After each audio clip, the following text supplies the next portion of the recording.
Recording by Phil Chenevert. Beyond Lies the Wub by Philip K. Dick. They had almost finished with the loading. Outside stood the Optus, his arms folded, his face sunk in gloom. Captain Franco walked leisurely down the gangplank, grinning. "What's the matter?" he said. "You're getting paid for all this?" The Optus said nothing. He turned away, collecting his robes. The captain put his boot on the hem of the robe. "Just a minute. Don't go off. I'm not finished." "Oh?" The Optus turned with dignity. "I am going back to the village." He looked toward the animals and birds being driven up the gangplank into the spaceship. "I must organize new hunts." Franco lit a cigarette. "Why not? You people can go out into the veld and track it all down again. But when we run out halfway between Mars and Earth—" The Optus went off, wordless. Franco joined the first mate at the bottom of the gangplank. "How's it coming?" he asked, looking at his watch. "We got a good bargain here." The mate glanced at him sourly. "How do you explain that?" "What's the matter with you? We need it more than they do." "I'll see you later, Captain." The mate threaded his way up the plank, between the long-legged Martian go-birds, into the ship. Franco watched him disappear. He was just starting up after him, up the plank toward the port, when he saw it. My God! He stood staring, his hands on his hips. Peterson was walking along the path, his face red, leading it by a string. "I'm sorry, Captain," he said, tugging at the string. Franco walked toward him. "What is it?" The wub stood sagging, its great body settling slowly. It was sitting down, its eyes half shut. A few flies buzzed about its flank, and it switched its tail. It sat. There was silence. "It's a wub," Peterson said. "I got it from a native for 50 cents. He said it was a very unusual animal, very respected." "This?" Franco poked the great sloping side of the wub. "It's a pig. A huge, dirty pig." "Yes, sir, it's a pig. The natives call it a wub." "A huge pig. It must weigh 400 pounds." Franco grabbed a tuft of the rough hair. The wub gasped. Its eyes opened, small and moist. Then its great mouth twitched. A tear rolled down the wub's cheek and splashed on the floor. "Maybe it's good to eat," Peterson said nervously. "We'll soon find out," Franco said. The wub survived the takeoff, sound asleep in the hold of the ship. When they were out in space and everything was running smoothly, Captain Franco bade his men fetch the wub upstairs so that he might perceive what manner of beast it was. The wub grunted and wheezed, squeezing up the passageway. "Come on," Jones grated, pulling at the rope. The wub twisted, rubbing its skin off on the smooth chrome walls. It burst into the anteroom, tumbling down in a heap. The men leaped up. "Good Lord," French said. "What is it?" "Peterson says it's a wub," Jones said. "It belongs to him." He kicked the wub. The wub stood up unsteadily, panting. "What's the matter with it?" French came over. "Is it going to be sick?" They watched. The wub rolled its eyes mournfully. It gazed around at the men. "I think it's thirsty," Peterson said. He went to get some water. French shook his head. "No wonder we had so much trouble taking off. I had to reset all my ballast calculations." Peterson came back with the water. The wub began to lap gratefully, splashing the men. Captain Franco appeared at the door. "Let's have a look at it." He advanced, squinting critically. "You got this for 50 cents?" "Yes, sir," Peterson said. "It eats almost anything. I fed it on grain, and it liked that. And then potatoes and mash, and scraps from the table, and milk. It seems to enjoy eating. After it eats, it lies down and goes to sleep." "I see," Captain Franco said. "Now, as to its taste, that's the real question. I doubt if there's much point in fattening it up any more. It seems fat enough to me already. Where's the cook? I want him here. I want to find out—" The wub stopped lapping and looked up at the captain. "Really, Captain," the wub said, "I suggest we talk of other matters." The room was silent. "What was that?" Franco said. "Just now." "The wub, sir," Peterson said. "It spoke." They all looked at the wub. "What did it say? What did it say?" "It suggested we talk about other things." Franco walked toward the wub. He went all around it, examining it from every side. Then he came back over and stood with the men. "I wonder if there's a native inside it," he said thoughtfully. "Maybe we should open it up and have a look." "Oh, goodness!" the wub cried. "Is that all you people can think of? Killing and cutting?" Franco clenched his fists. "Come out of there! Whoever you are, come out!" Nothing stirred. The men stood together, their faces blank, staring at the wub. The wub swished its tail. It belched suddenly. "I beg your pardon," the wub said. "I don't think there's anyone in there," Jones said in a low voice. They all looked at each other. The cook came in. "You wanted me, Captain?" he said. "What's this thing?" "This is a wub," Franco said. "It's to be eaten. Will you measure it and figure out—" "I think we should have a talk," the wub said. "I'd like to discuss this with you, Captain, if I might. I can see that you and I do not agree on some basic issues." The captain took a long time to answer. The wub waited good-naturedly, licking the water from its jowls. "Come into my office," the captain said at last. He turned and walked out of the room. The wub rose and padded after him. The men watched it go. They heard it climbing the stairs. "I wonder what the outcome will be," the cook said. "Well, I'll be in the kitchen. Let me know as soon as you hear." "Sure," Jones said. "Sure." The wub eased itself down in the corner with a sigh. "You must forgive me," it said. "I'm afraid I'm addicted to various forms of relaxation. When one is as large as I—" The captain nodded impatiently. He sat down at his desk and folded his hands. "All right," he said. "Let's get started. You're a wub, is that correct?" The wub shrugged. "I suppose so. That's what they call us, the natives, I mean. We have our own term." "And you speak English? You've been in contact with Earthmen before?" "No." "Then how do you do it?" "Speak English? Am I speaking English? I'm not conscious of speaking anything in particular. I examined your mind—" "My mind?" "I studied the contents, especially the semantic warehouse, as I refer to it." "I see," the captain said. "Telepathy, of course." "We are a very old race," the wub said. "Very old and very ponderous. It is difficult for us to move around. You can appreciate that anything so slow and heavy would be at the mercy of more agile forms of life. There was no use in our relying on physical defenses. How could we win? Too heavy to run, too soft to fight, too good-natured to hunt for game. How do you live?" "Plants, vegetables. We can eat almost anything. We're very Catholic, tolerant, eclectic, Catholic. We live and let live. That's how we've gotten along." The wub eyed the captain. "And that's why I so violently objected to this business about having me boiled.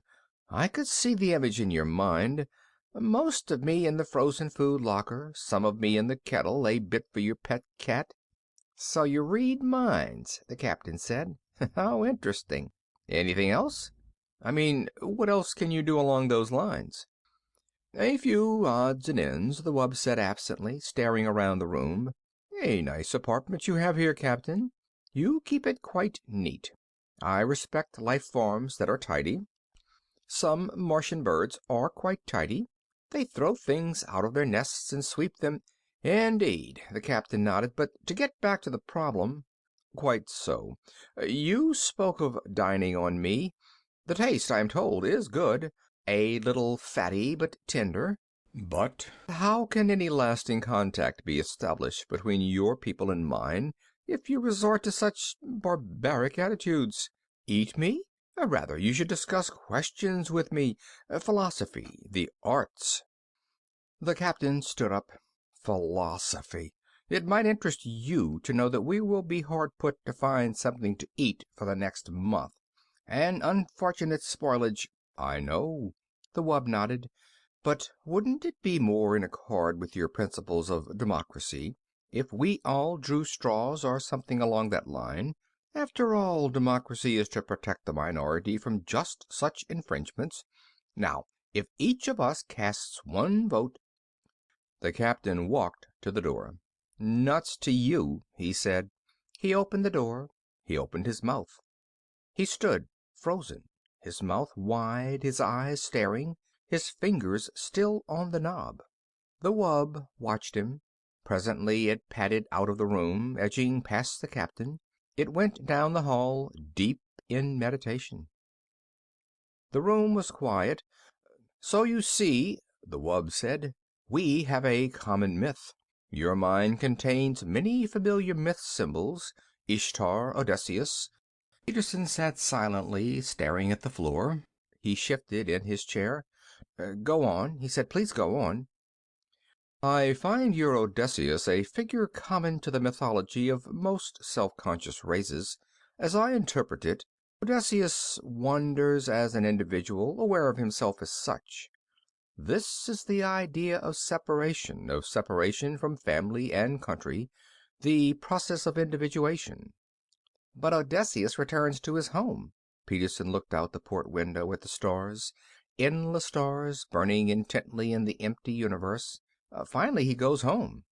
As must all creatures. The moment of separation is a temporary period, a brief journey of the soul. It begins, it ends. The wanderer returns to land and race. The door opened. The wub stopped, turning its great head. Captain Franco came into the room, the men behind him. They hesitated at the door. Are you all right? French said. Do you mean me? Peterson said, surprised. Why me? Franco lowered his gun. Come over here, he said to Peterson. Get up and come here. There was silence. Go ahead, the wub said. It doesn't matter. Peterson stood up. What for? It's an order. Peterson walked to the door. French caught his arm. What's going on? Peterson wrenched loose. What's the matter with you? Captain Franco moved toward the wub. The wub looked up from where it lay in the corner, pressed against the wall. It is interesting, the wub said, that you are obsessed with the idea of eating me. I wonder why. Get up, Franco said. If you wish. The wub rose, grunting. Be patient. It is difficult for me. It stood, gasping, its tongue lolling foolishly. Shoot it now, French said. For God's sake, Peterson exclaimed. Jones turned to him quickly, his eyes gray with fear. You didn't see him, like a statue, standing there, his mouth open. If we hadn't come down, he'd still be there. Who? The captain? Peterson stared around. But he's all right now. They looked at the wub, standing in the middle of the room, its great chest rising and falling. Come on, Franco said. Out of the way. The men pulled aside toward the door. You are quite afraid, aren't you? The wub said. Have I done anything to you? I am against the idea of hurting. All I have done is try to protect myself. Can you expect me to rush eagerly to my death? I am a sensible being like yourselves. I was curious to see your ship, learn about you. I suggested to the native. The gun jerked. See? Franco said, I thought so. The wub settled down, panting. It put its paw out, pulling its tail around it. It is very warm, the wub said. I understand that we are close to the jets. Atomic power. You have done many wonderful things with it, technically. Apparently your scientific hierarchy is not equipped to solve moral, ethical... Franco turned to the men crowding behind him, wide-eyed, silent. I'll do it. You can watch. French nodded. Try to hit the brain. It's no good for eating. Don't hit the chest. If the rib cage shatters, we'll have to pick bones out. Listen, Peterson said, licking his lips. Has it done anything? What harm has it done? I'm asking you. And anyhow, it's still mine. You have no right to shoot it. It doesn't belong to you. Franco raised his gun. I'm going out, Jones said, his face white and sick. I don't want to see it. Me too, French said. The men straggled out, murmuring. Peterson lingered at the door. "It was talking to me about myths," he said. "It wouldn't hurt anyone." He went outside. Franco walked toward the wub. The wub looked up slowly. It swallowed. "A very foolish thing," it said. "I am sorry that you want to do it. There was a parable that your savior related." It stopped, staring at the gun. "Can you look me in the eye and do it?" the wub said. "Can you do that?" The captain gazed down. "I can look you in the eye," he said. "Back on the farm we had hogs. Dirty razor-back hogs. I can do it." Staring down at the wub, into the gleaming, moist eyes, he pressed the trigger. The taste was excellent. They sat glumly around the table, some of them hardly eating at all. The only one who seemed to be enjoying himself was Captain Franco. "More?" he said, looking around. "More and some wine, perhaps." "Not me," French said. "I think I'll go back to the chart room." "Me too." Jones stood up, pushing his chair back. "I'll see you later." The captain watched them go. Some of the others excused themselves. "What do you suppose the matter is?" the captain said. He turned to Peterson. Peterson sat staring down at his plate, at the potatoes, the green peas, and the thick slab of tender, warm meat. He opened his mouth. No sound came. The captain put his hand on Peterson's shoulder. "It is only organic matter now," he said. "The life essence is gone." He ate, spooning up the gravy with some bread. "I myself love to eat. It is one of the greatest things that a living creature can enjoy. Eating, resting, meditating, discussing things." Peterson nodded. Two more men got up and went out. The captain drank some water and sighed. "Well," he said, "I must say that this was a very enjoyable meal. All the reports I had heard were quite true. The taste of wub. Very fine. But I was prevented from enjoying this pleasure in times past." He dabbed at his lips with his napkin and leaned back in his chair. Peterson stared dejectedly at the table. The captain watched him intently. He leaned over. "Come, come," he said. "Cheer up. Let's discuss things." He smiled.